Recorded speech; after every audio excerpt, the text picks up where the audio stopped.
Yeah, it was an interesting time, but it was also even though it was crazy and stressful, it was still sort of fun, because it's really what I wanted to do.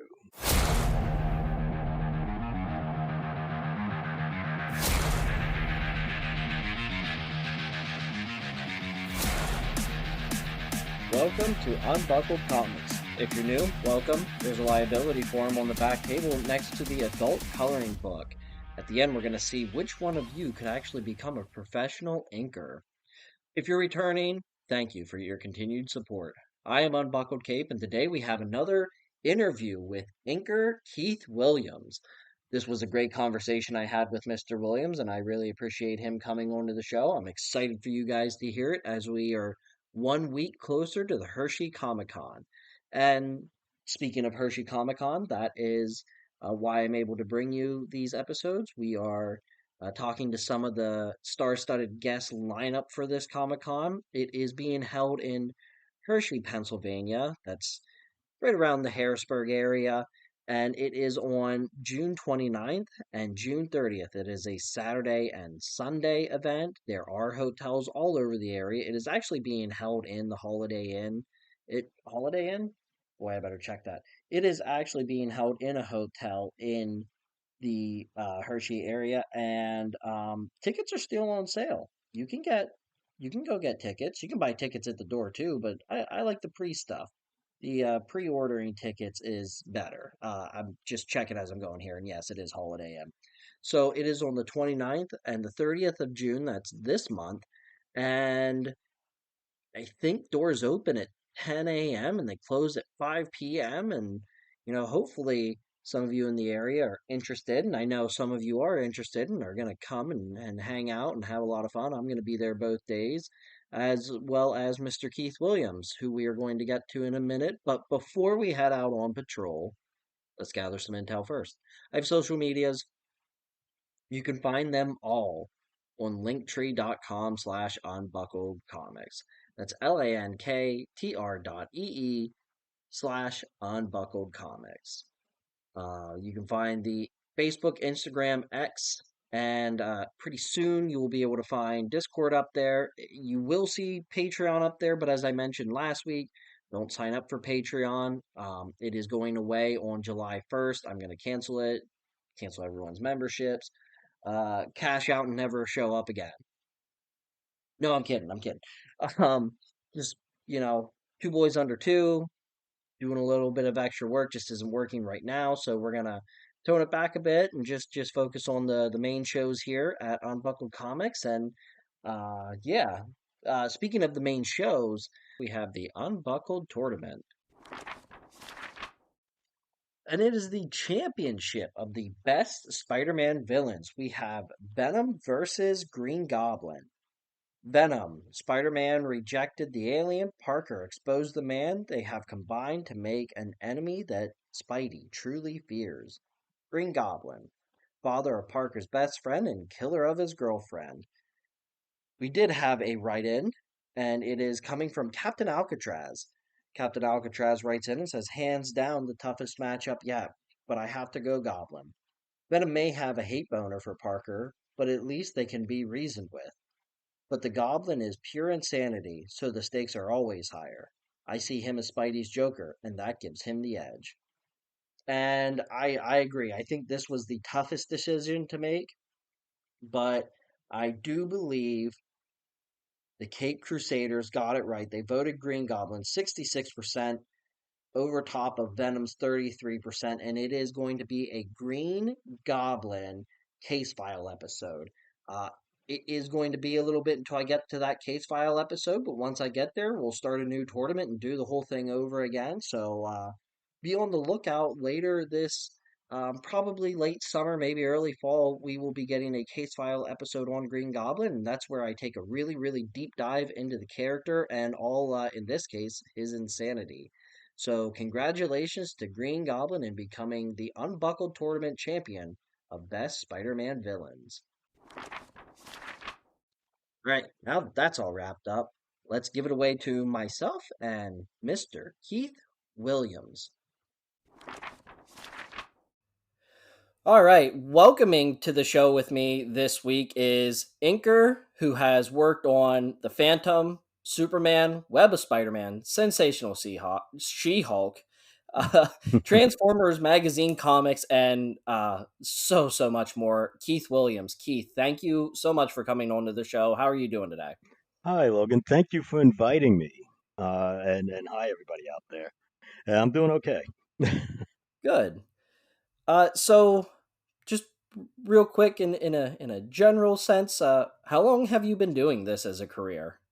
Oh, well, I think it's been going on just about over 40 years. Yeah, over 40 Holy years. cow. So Yeah, so I I know. mean, well, it's just, 40 years of being an artist in the comic book industry, and I'm assuming all 40 years are in the comic book industry, right? Basically, yes. Yes. So what's that like? I mean, 40 years, that's there had to be a lot of changes, a lot of coming and going, and just, to be in an industry that long is hard to fathom for me. Oh, yeah. Well, there were a lot of different things I did along the way in those 40 years. Basically starting out as a background inker. And that was back in I guess '82 when I started that. From a background inker to then becoming a Romita Raider, which is an art correction group, to becoming an assistant editor on the Spider-Man books. Then to going back to being a background inker. Well, I never left background inking at that point, but I went back to just doing that to becoming a regular inker on books like Sectors and Transformers at first, and then working my way up and to the point now that I'm doing um, conventions and a bunch of commissions and some independent books now. Oh, also in between all that, I was working on the Phantom for 10 years too. I That was going to be the next thing I brought up. You were on the Phantom for 10 years. That's 10 years with one character. That's an incredible run that you hardly ever see. Yeah, yeah, this is true, especially nowadays.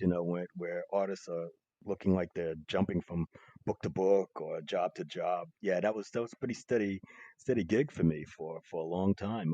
From '95 to 2005, I was working on that book. I mean, the strip actually. So you were on the strip in the papers. Yes, yes, King Features, Syndicate, uh, uh, comic strip. Yeah, which was absolutely amazing.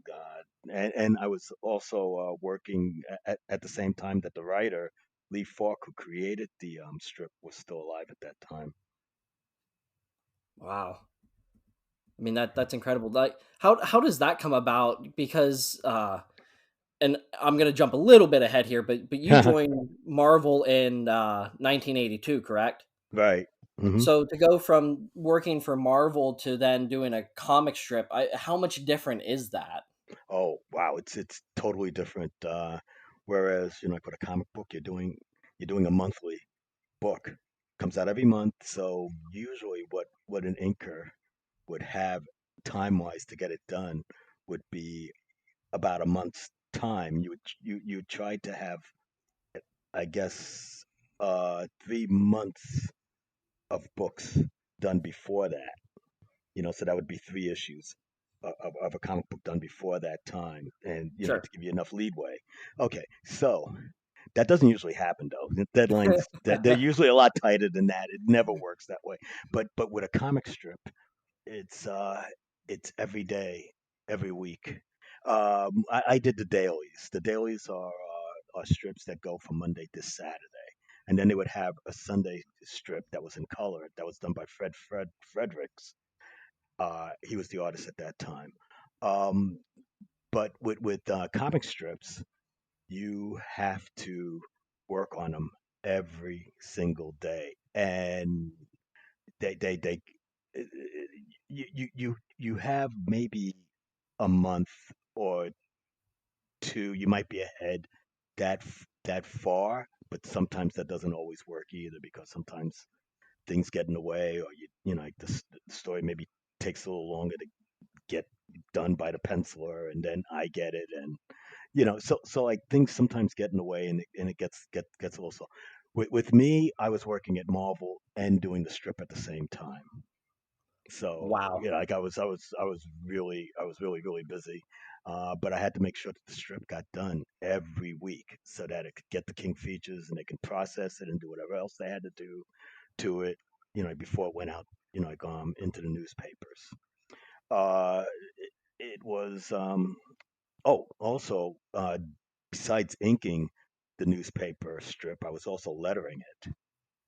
The person who was the letterer at the time, he died, I think, about 2 years into me working on the strip, and I took over the lettering too.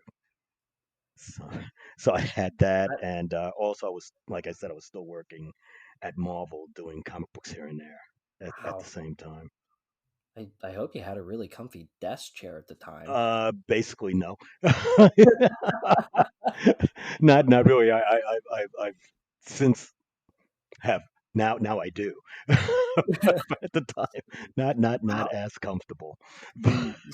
Sitting here listening to you talk about I mean it is the same in every industry. It doesn't matter what job you have. You try to give yourself a cushion for a deadline, and it never works out that way. Mm, mm. I'm stressed just listening to you talk about having daily comic book strips, and then you throw in the fact that you were still at Marvel. That's incredible.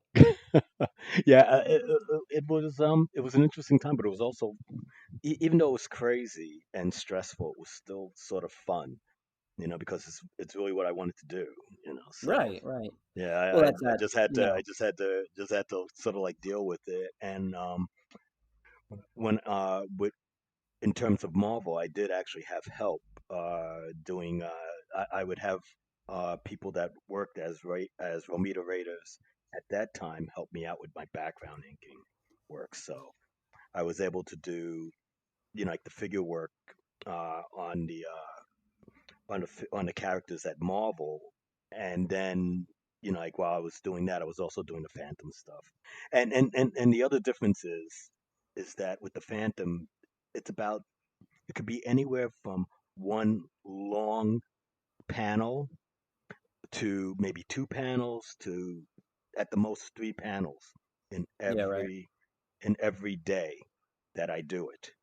Like so that's a difference too, and that you have to tell that story, and you got to keep it going, and you gotta, like, get that feeling continuity from day to day, and then on a Saturday, like that to be continued. You have to make it interesting so that you'd want to jump onto it again next week on a Monday. Yeah, right. So So, just to backtrack a little bit, I'm gonna kind of ask the chicken or the egg question. What yeah. what came first for you? Was it the art, or did you find comic books and then the comic books led into the art? No, I found comic books first. Found comic books first. My grandma gave me my first book. It was a Batman comic book, and I was hooked, like from the very beginning. And every weekend she would come over to the house and she'd bring more comic books, and I was loving them, And at that time they were mostly DC comics. Like I didn't really know about Marvel at the time. When I found Marvel, it was like whoa, like that was totally different from what was going on in DC comics. So it's like, like my love for the comics, they would bounce between DC and Marvel at the time.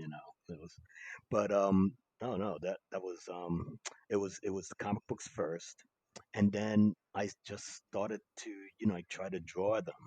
Like I love looking at them. I also loved, there was things on television at the time like Speed Racer and stuff like that, and I wanted to draw the Mach 5 and all that, and yeah, so it just became a thing. And I had another friend, his name was James, who we lived in the projects, and we have this area out in the hallway where we live on the second floor, and we would sit there in the hallway and we were drawing and creating our own comic books. And like he moved on to doing other things, and I stayed with it. And it just felt like that was the thing that I wanted to do. There were other things that I did. I did school shows and I did stage design and stuff like that. But it seems like comic books was really the thing for me that I really loved. I wanted to create, like what those characters would do. Wow.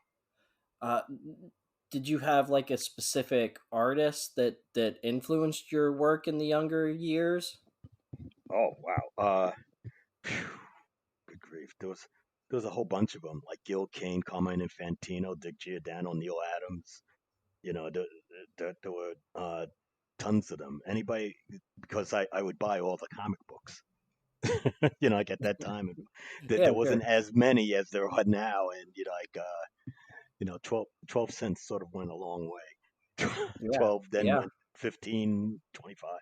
Yeah, yeah, So that's like that's what I did. It was it was great back then. I even had a comic book store that you would go to go and dig into old comic books, and you'd get them for like 5 cents, 10 cents. Yeah. So I got familiar with a lot of the different art and like the different artists, and I could tell you which artist did what, like on any given book at that time. So, not just an artist yourself, but you were quite the connoisseur of everybody else's work. Oh yeah, I, I guess so. At the time, it just came natural. I wasn't really thinking about that. Like it's like that. It's just that I love the artwork, and I said, oh, gee, that's a Gil Kane, that's an Irv Novick, like Flash, or like that, like this is Dick Dillon, like Jim Wow. Mooney, like all these, like all these guys. After a while, you could just, you could see their style, and you wanted to copy it, and you wanted to, like see if you can do it, like the Yeah. same Yeah. way. Yeah.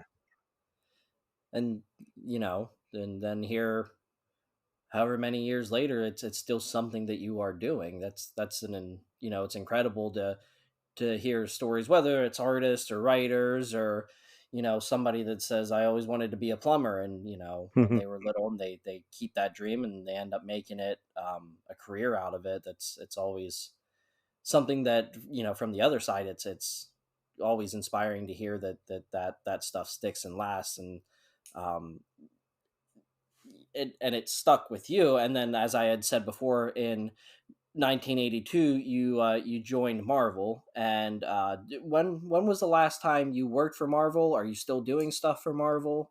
Unfortunately, no, not at the moment. But if they listen to this and they want to hire me, that's no problem. But, the last time I worked for them was 2019. I did a 10-page story with Ron Friends called Thor the Worthy. That was the name of the comic book. So that was the last time I worked for Marvel. so so you had 27 years in Marvel, um, which is, I mean, almost 3 decades of time spent at Marvel. Hmm. I mean, that's pretty crazy too. What, from the time you started to the time that you left there, were there any like major changes that stick out in your head, that like maybe to the process of doing the art, or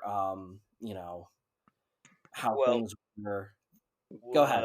well, Marvel, when I was there, it felt more like a mom and pop kind of like store, and nobody bothered us, and we just did what we did, and it was fun. Like it was always fun going up to the offices. Things changed, became, like I guess more corporate, so they were more, like I mean, not that you shouldn't be thinking about money, but like I guess that was more, like what Sure. what can we do to make like the comic books more interesting for the kids to go and buy them, so you would get all these special events and things like that. There was a lot more of them, I guess, in the 90s. It's Yeah. like Secret Wars was like one of the first, like of the really special events, which was an absolutely incredible book. uh but like they were, I guess, leaning more towards special events and not towards, like totally being able to tell the story of like one character, like Sure. so that might have been part of a change. And the other change is computers. For somebody that is in my profession, Photoshop became a problem for us because they were figuring that they wouldn't need inkers anymore because you could darken pencils. So like they figured that that would you know like you know like that the books would be fine just doing it that way. But unfortunately, a lot of a lot of us inkers lost our jobs because of that. Yeah. Yeah, yeah, and like in some ways it does work, but then in others, like there are certain times that like pencilers need help, and we don't just trace, we actually help. We have to know anatomy. We have to know how how material looks, like on cars, on clothes, rocks and things like that, like to give it more of a realistic feel. So, like like I believe that inkers really do, like enhance the penciling. Yeah, and that was the word that kept coming to my mind was you don't trace, you enhance the penciling, Right, right, the exactly. textures, the proportions, all that stuff. Yes, if you Um, need to fix things, if you need to fix things like perspective, because like sometimes like the pencil, they got to get the stuff down and then get it out. yeah, It would come to us, and then we would be the ones to finish the work. Figure out where the perspective points are. Like so that it would look like cleaner. yeah, yeah. So I mean, yeah. I had a I have a friend who has been on the show um once. Maybe by the time this episode releases, maybe it was twice. We have something pre-recorded with him on it, and he has been into comics for a very very long time. And we were talking about inkers the one time, and he told me, have you ever noticed a book with a good anchor? And my response was, not that I could think of. And he goes, have you ever seen a book with a bad anchor? Because you'll pick that up right away. Hmm, To me, the anchors are hmm. kind of the unsung heroes of a comic book team. I kind of equated to growing up in a sports household. On a football team, they're, kind of the offensive line. You don't really notice if you have a really good one, but boy, if you have a bad one, you know right away. Yeah, yeah. Okay, that's a good that's a nice analogy. I like that. Yeah, Well, I'm but glad you liked it. yeah, good point. Yeah, some pencils are really incredible, and they could like do finish penciling, and they could just look at it and say, yeah, you could just like darken that, Yeah. and put that out there, and that'll be great. But like there's some pencils that still need, like an inker, you know. So but we'll see how things go. So that was another major change, I guess. Yeah, yeah. Yeah. Uh, but while you were at Marvel, you became I'm not really even sure what the term to use for this is, but you I mean really have a place there in history. You and a few other people, I believe, became the first like all black editor team while you were there. Oh yes, that's right. Yeah.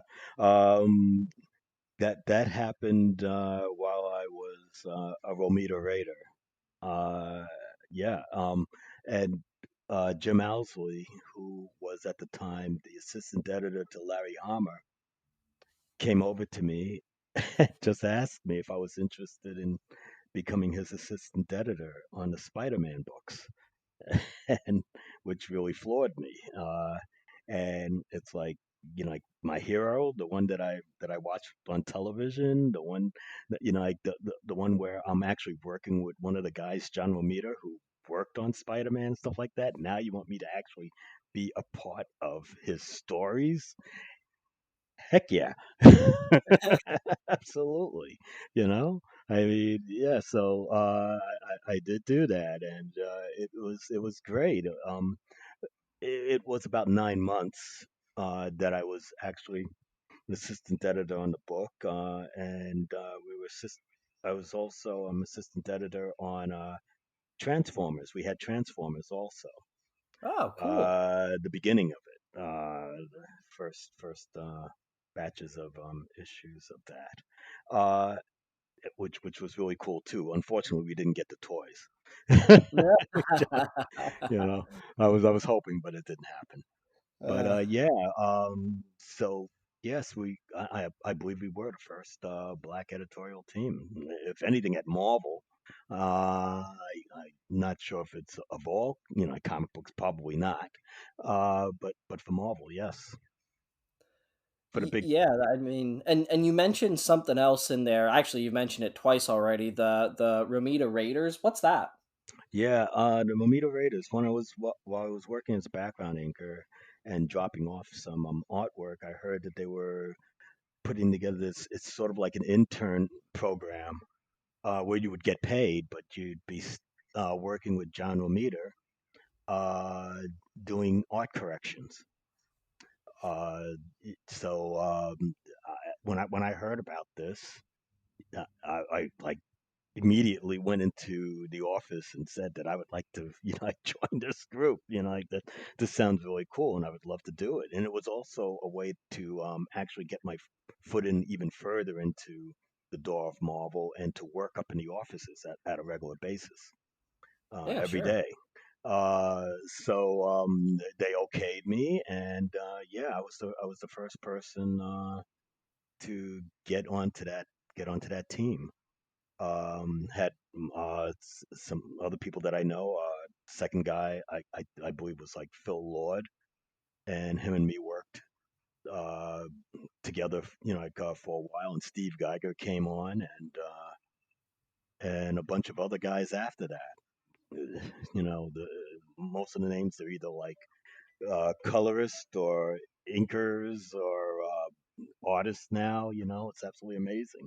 Everybody that went through that group. And like I said before, like when I was up there and I was getting a lot of ink work, I would go to them because I trust them and ask Yeah. them if they were interested in helping me out on my backgrounds.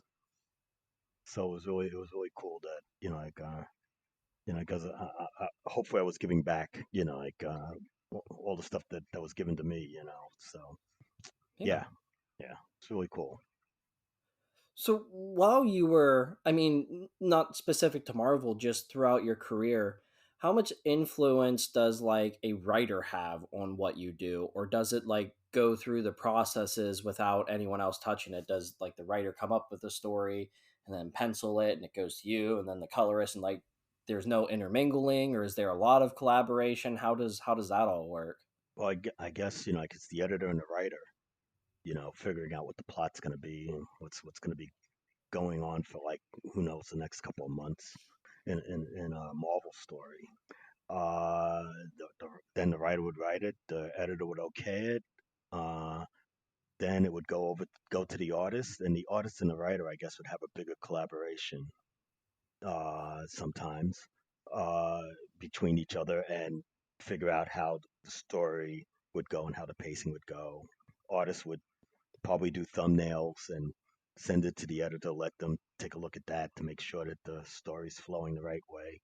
And then the pencil would pencil it and maybe leave some notes uh, for me. But at that time, after the pencil would be the letterer. The letterer would get it, put down all the lettering, all the different word balloons in the areas, hopefully not covering up any artwork, and the pencil would make sure that there was enough room usually for the letterer to put in the lettering, the balloons. Uh, and he would also put down the border lines around the panels, and then it would Oh, come to me, like to do the inking. So I would cover everything that isn't already covered by the lettering, and I would finish each panel, and then after that it would be given to the colorist, and the colorist would they would get like a Xerox copy of it at the size of the comic book, and at that time they would use Dr. Martin inks or some different other kind of colored inks, and they would color the pages, and after they would color the pages, they would put down different code letters and numbers that would tell you what the specific color was so that the printer would be able to know what color they would use for each one of those. colors that were Oh, down there that I never could understand. I never, never. It was absolutely amazing what they were able to do and how fast they were able to do it. They're absolutely incredible.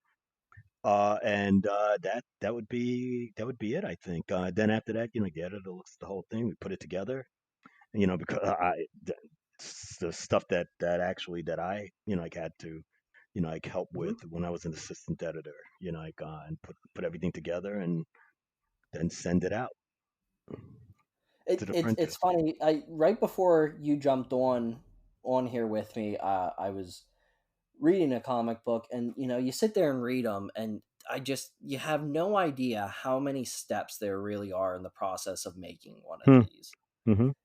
It's Yes. incredible what goes into making what a 40-page comic book. And no wonder you mentioned that there's you work a month out, but it hardly ever works that way. It doesn't always work that way. Holy cow! Yeah, I mean, you would think that it would be a month time, but it would sometimes be 2 weeks. It would sometimes be even less than that, and it would also be, sometimes you would have to get somebody else to help you, or they would get Yeah. somebody else to help you to finish the book so that it would get out on time.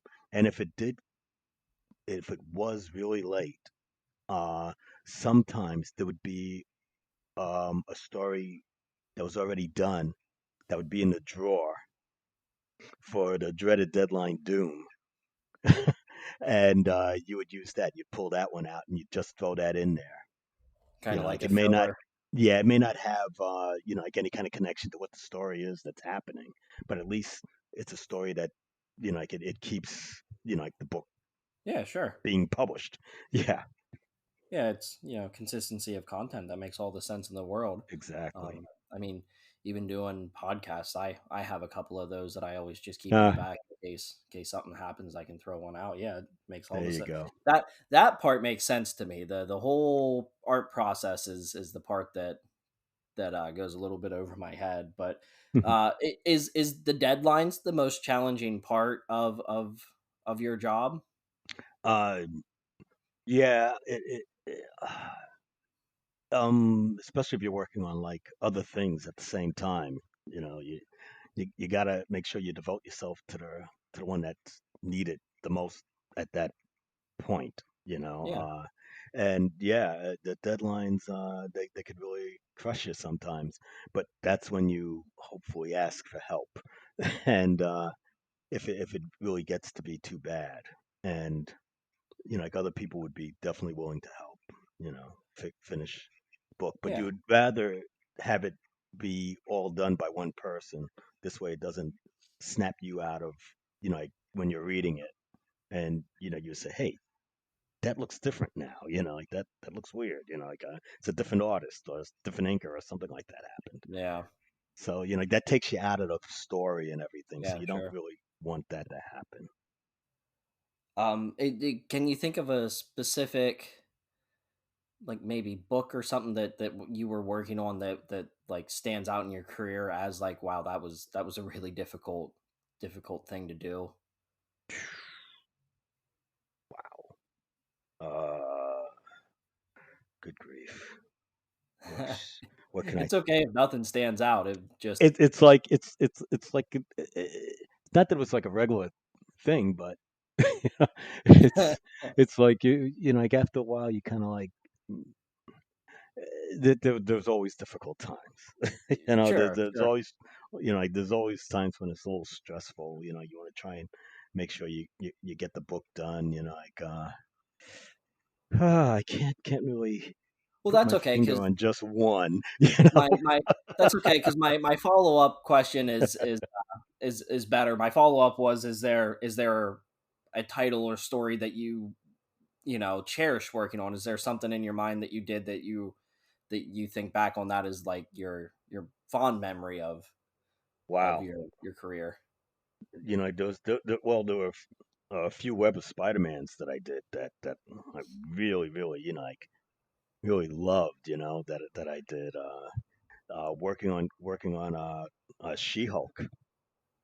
was incredible. On John with John Byrne, that was absolutely fantastic. And working on Quasar with Greg Capullo at the start of his career, Oh wow. that was really that was really cool too. Yeah. Doing the mask with Doug Monkey, uh, that was another really cool thing because as Doug was telling me, I was the only person besides himself that actually worked on the mask with him. So I thought that that was really something.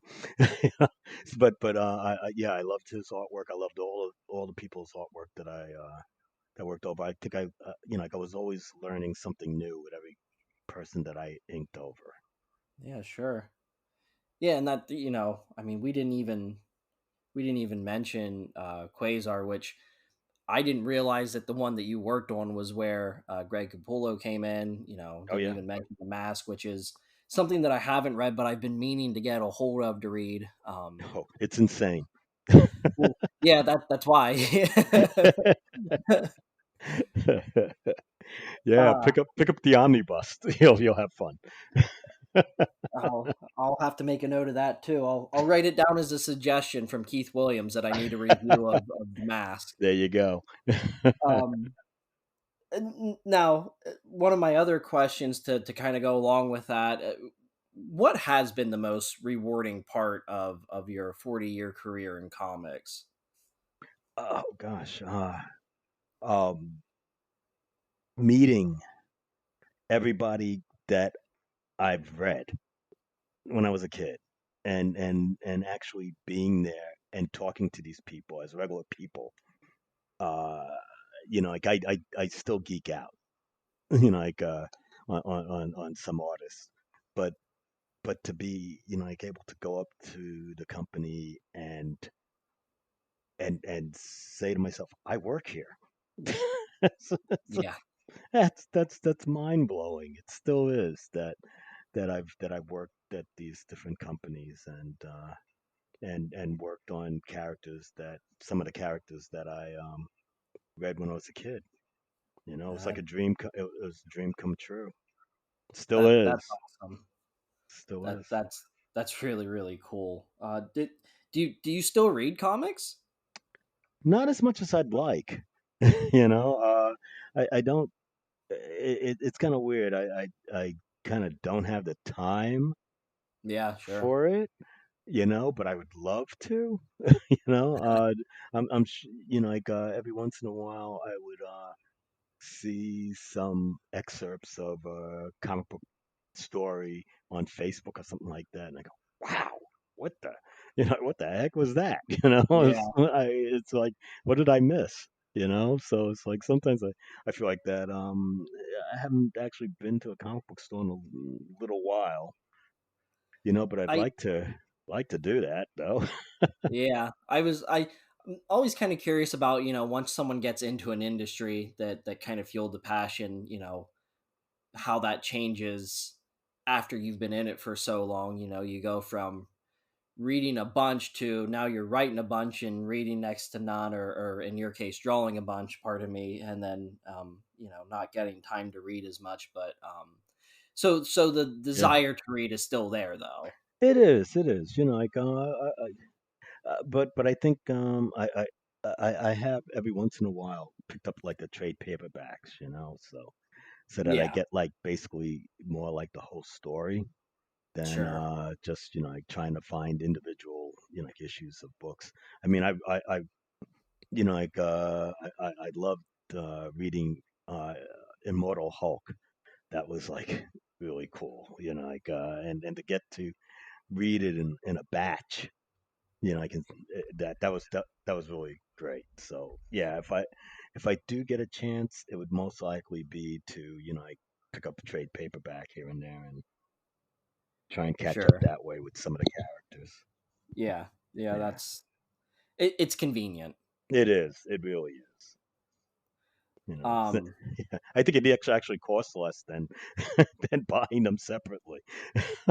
it depends on, yeah, I think it depends on what series and what the because Hmm. they price them anywhere from like 3.99 to 5.99 or something like that. So yeah, Right. some of them it definitely is cheaper, Yeah. but Yeah. uh, you definitely still draw, Oh yeah. and you actually have a project that you're working on right now that I think you would like to share. Oh yeah. Actually, it's a Kickstarter that I'm doing right now with the help of Keith Champagne, who's another incredible artist in his own right. And he helped me. We talked about this about a year and a half ago, and it's finally here. It's the Keith Williams sketchbook, which I never thought that would ever like I would ever have a sketchbook come out. But I was looking at it, and I was really impressed with how they put it together, and I'm really happy with how things are going right now. It was pledged for $1,800, and it's what is this? This is like the third day of it, and it's already up to $2,427. Oh, no So way. I'm very happy with how like this turned out, and thank you everybody, the people who are backing the book. Thank you so much for doing this. I hope that you're happy with what like when you get it, and just thank you. Seriously. Yeah, I, Yeah. I pulled it up on my phone here. Uh, Ah. you are at 18 days to go, and you've had 40 backers, Hmm. and uh, yeah, you you met your pledge. I mean, that's awesome. I I couldn't believe it. Like I was like saying, yeah, maybe in 20 days, but like the first day it went over, and I like I said, thank you. That's really amazing. A little bit of behind the curtain stuff for the listeners and for you as well. When I do interviews, I kind of send everyone the same couple of questions, and one of them that I send is, is there anything that you want to talk about on the show? And you said the Kickstarter, but I didn't ask you what your Kickstarter was on because I wanted my genuine reaction to be on air. Haha. And the second you said it was a sketchbook, I picked up my phone and started typing it in so I could remember to, because I mean that's awesome that you're getting your own sketchbook. I mean, you know, I'm sure along the way you have had moments that it was like, wow, I can't believe that this has happened and this has happened. But that sketchbook has to be a pretty high honor that you could go and put a sketchbook on GoFundMe and it would get funded in I think you said 2 days. Yeah, I gotta say that I've been an inker for most of the time that like I've worked in this profession, and I gotta say that if it wasn't for Photoshop, I might not have gotten back into doing art, doing penciling. Um, and with that, I had to relearn everything all over again because I was used to working over other people's artwork, but it was like my own. It got really rusty. So getting back into it and doing penciling and then inking my own stuff and then coloring my own stuff. That was that was a gigantic learning experience that I'm still learning even now. And like I'm just glad that I'm happy that other people like my stuff. You know, I can't believe it, but like they do. know, I guess. But like I said again, thank you. It makes me feel good. That other people are feeling good about it. So Yeah, yeah. that's awesome. Um, I I I know you're very busy. Um, and we are rounding the 40-minute mark, believe it or not. Oh, okay. So I do need to ask just a couple more questions, and we'll get out of here. Uh, I assume you do comic conventions pretty regularly, right? Yeah. Yes, I do. I do almost every weekend. There's, at least, at least for now, there's something going on with me every weekend during the summer. So yeah. So what's that like from the other side of the booth or table? doing comic book conventions? Oh, it's actually really fun. And you get to meet the people that have been reading, like, yeah, the comic books, your comic books, and it's sort of like, like, when I've done the books, like, it was basically, like, work. Like, I mean, it's stuff that I love to do, but it was work, and you get paid for it, and that's that. Like, I'm not thinking about anything else, I guess. Like, maybe, like, I hope they like it. Like, that would be great. But when you get to see the people in real life, when they come up to you and they're telling you thank you for doing this and stuff like that, it's really an experience, and I still don't know how to handle it yet, I think. But it's amazing, like, being able to talk to fans about, like, the comic books that I worked on and other books and movies and things like that. And what they're doing, and some people show me their artwork, and I see some amazing stuff, from a lot of different people that bring their portfolios and hand them over to me to take a look at, and that's great. And also, it's a community, so, we get to see, like, other artists, like, that have been, like, in the profession, and new ones, old ones, and we all get a chance to talk and hang out sometimes, and it's just really great, and I get commissions from a lot of different people, and like, it's an experience. I call it like we're working in a circus. Like, we're circus folks. We go to a show. We put up our tent and do our stick, and then we take it all down again. And it's like most of the people that are around us are like the same people that go to from convention to convention to convention. So we get to see each other, like, a lot. And yeah, it's a really cool experience. I really do enjoy it.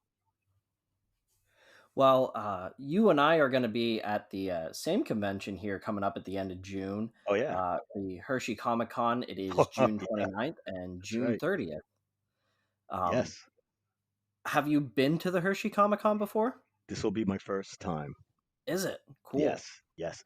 Not So, only that, but Bob Allman, who is the creator of the Inkwell Awards, which is a very great award thing, has asked me to uh, do a little bit of hosting.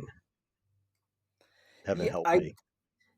again, you beat me to it. That's where I was going with my next question. Oh, no. We had spoken to Bob Allman. He joined me on the show a couple weeks ago, and or yeah, a couple weeks ago now, and we talked about all that. And I believe you were a recipient of one of those Inkwell Awards back in 2023, were you not? Oh yeah, the Above and Beyond award. I actually, and I didn't know how this happened, but I actually inked a whole lot of Joe Sennett um, auction pieces.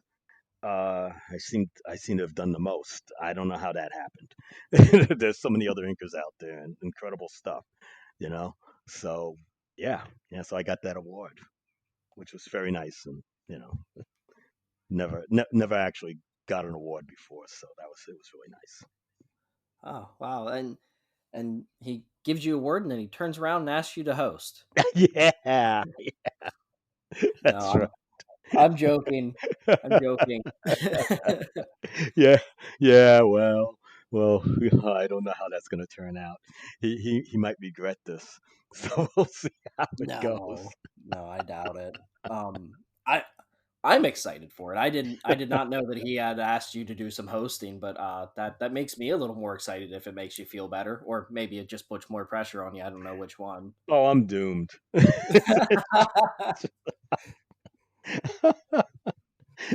I'm Oh, just gonna I'm just gonna like, do it, and hopefully I'll come out of it intact. oh yeah, yeah. It's going to be a good time, and I am so excited for this convention.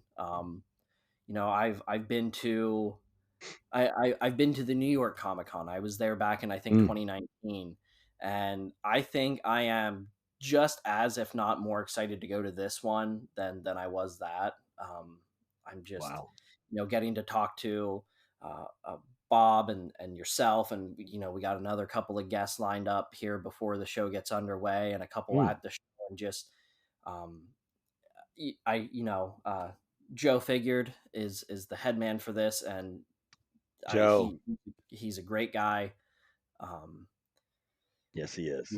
he he got you and I connected to do all this, and I'm excited to go down there and see what kind of a show that he puts together. And I know it's going to be a great show, and I know it's going to be a lot of fun and an exciting 2 days. Definitely, definitely. I can't wait. Definitely can't. Well, Except for that except for doing except for hosting. except for the hosting part. We'll see how that.